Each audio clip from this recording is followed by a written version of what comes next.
Hey folks, it's Ryan Adams here from naturalweightlossmastery.com, and in this brief video I'd like to walk you through a list of foods to eat on a plant-based diet. I'd like to share with you some foods to avoid on a plant-based diet, that's important too of course, and give you that clarity that you might be missing right now in terms of getting started. Without further ado, let's dive into it.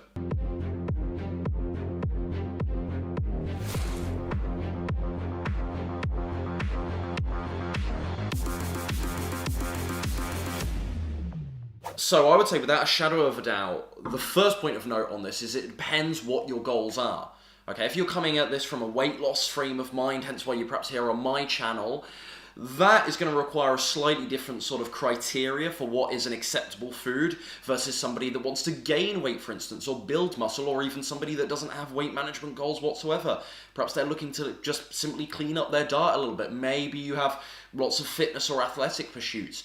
Maybe for you it's not about anything to do with health whatsoever or your physique whatsoever, and rather it's about the ethical or environmental side of things too here, of course. These things are all going to heavily dictate which foods are acceptable for you, which foods you can eat rather, but you need to be a bit more mindful of, and then those sort of must avoids, if you will, too. That's really going to dictate your parameters and framework here. So figure out what your goals are first of all. Today, and it's quite obvious the clues in my channel name, I'm largely going to talk about the weight loss side of things, but I will cite some exceptions and some examples as we go, just in case you happen to be watching this not too fussed about losing weight. First really major point on this is across the board, certainly in the health bracket, when it comes to those vegan junk foods, the mock meats, the vegan cookies, vegan Ben & Jerry's, vegan cheese and so on, these things, doesn't matter what your particular health goal is, they shouldn't be eaten in very large amounts. That's the first thing to stress. Why?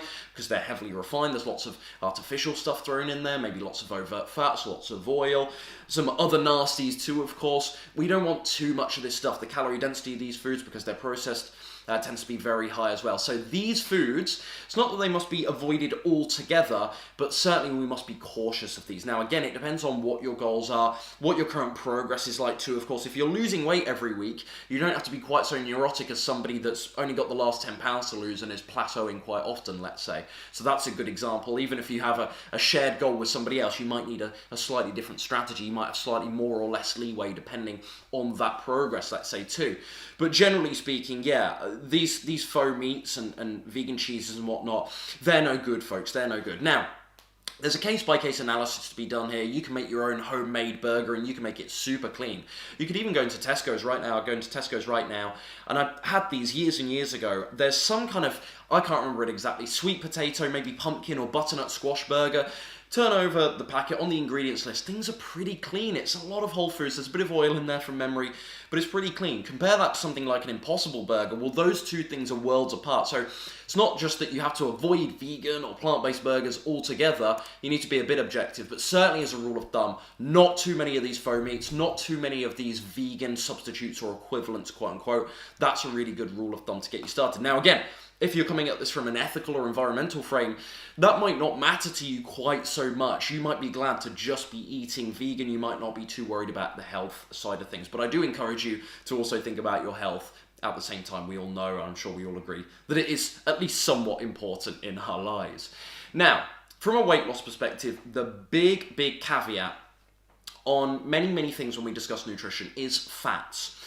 Why is this such a big debate? Well, fat calories, or excuse me, rather, a gram of fat actually yields 9 calories. A gram of carbohydrates and protein only yields 4, which is less than half. So if you think of a very fat-rich meal in layperson's terms versus a carb or protein-rich meal, we could have the same volume of food on the plate, but the calories would be very much different. The calories from the fat-rich meal would tend to be a great deal higher because fat grams come with more calories, considerably more. It's over double, isn't it?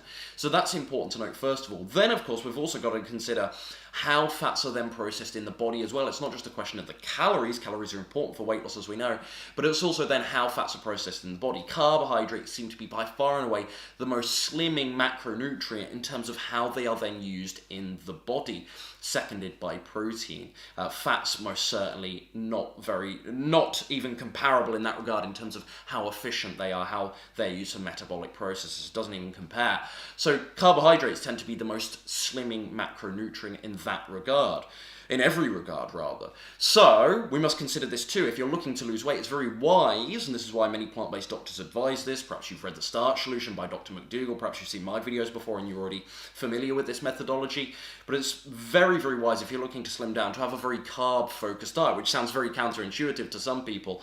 But we're not talking about fizzy drinks and donuts, we're talking about whole food carbohydrate sources rather. So whole grains and legumes like beans, peas and lentils, oats and so on, they're whole grains as well, of course. Fruits and vegetables, very high in carbohydrates as well, so that's a sign too. So, carb-focused approach. Now these fats, things like, or foods that rather are very high in fats, these are still healthy plant foods, but things like nuts and seeds, things like tofu, tempeh, things like avocados, olives as well, these have a very high fat content. This doesn't mean they're terrible for us. In fact, they have many wonderful health benefits. But at the same time, when we want to lose weight, we want to eat these more sparingly.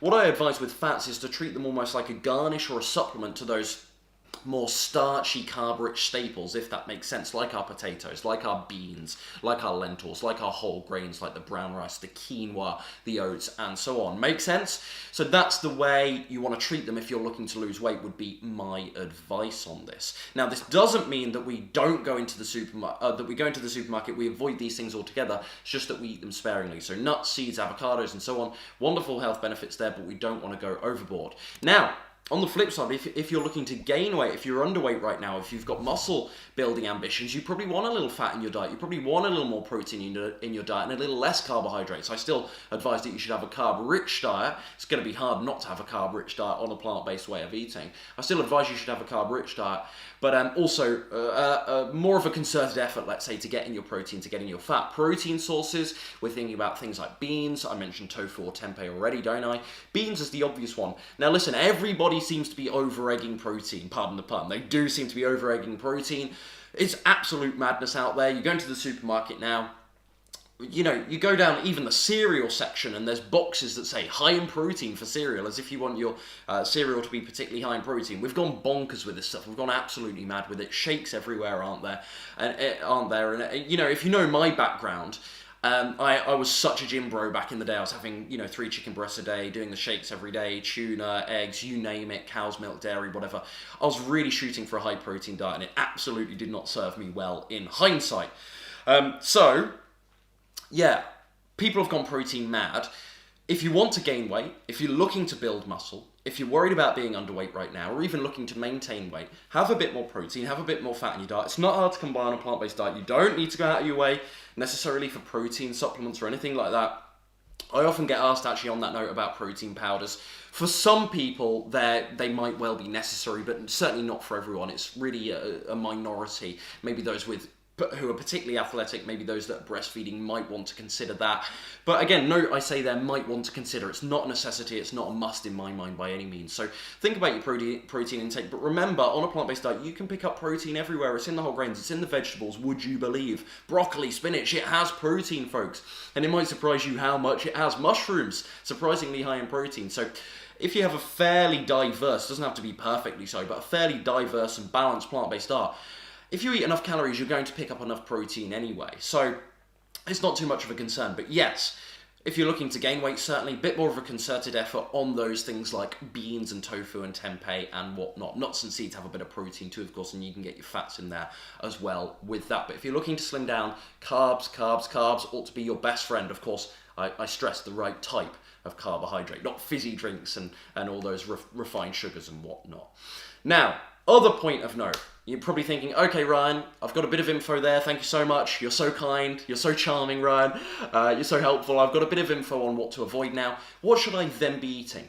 What I've actually done for you guys is make a blog post over at naturalweightlossmastery.com where you can get this done for you list, and you can just take this list, you can copy and paste it if you want, and you can start writing things onto your grocery list right now. So next time you head to the supermarket, do your online shopping, you're armed, you're ready to go, you've got the clarity you need. We cut through a lot of the fluff there. Remember, this is from a weight loss point of view. So click the link in the description box down below. That's going to take you to that blog article. You can copy and paste the list.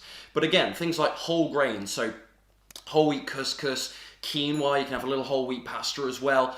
Brown rice, purple rice, black rice is amazing. That's something interesting to try, a little different there. Oats, not sure if I mentioned those already. We've then got our legumes, our beans, peas and lentils, whatever you like, folks. The only caveat there is maybe soybeans. They tend to be a little higher in fat and therefore less conducive for weight loss than those other beans. So I personally love black beans. I love chickpeas. Red kidney beans are great. A lot of people love pinto beans as well. Butter beans I've been using a little bit here in some of my dips and whatnot, my dips and my spreads, my bean spreads. As the summer rolls around here, that's a nice change. But yeah, those beans are amazing. Lentils as well, so I love red lentils. You guys know I love my red lentil dals. They're amazing. Peas as well, so green peas and so on. Split peas are amazing too. So yeah, the legumes, and then the tubers are such an amazing group. What do I mean by tubers? Maybe it's not a word you're familiar with, a term you're familiar with. White potatoes, sweet potatoes, yams, they're amazing. There's a couple of different types of tubers as well. The roots are great too. These count as vegetables, but things like carrots and butternut squash, pumpkin, I've already mentioned those, referenced those a couple of times earlier on, didn't I? And fruits and veggies, absolutely amazing. And that's really what you want to focus on, folks. This is the diet that's changed my life. It's allowed me, to lose 45 pounds over the past couple of years and really break through with weight loss. I had a tiny bit of success, and it's very fleeting, I must note, with weight loss in the past, but I could never really get past the sort of 5 to 10 pound mark without going through a great deal of suffering and giving up and having the voices in my head. And when I found a plant-based diet, I had to do a lot of mindset work as well and work on the emotional side of weight loss. That was important. Exercise is important too.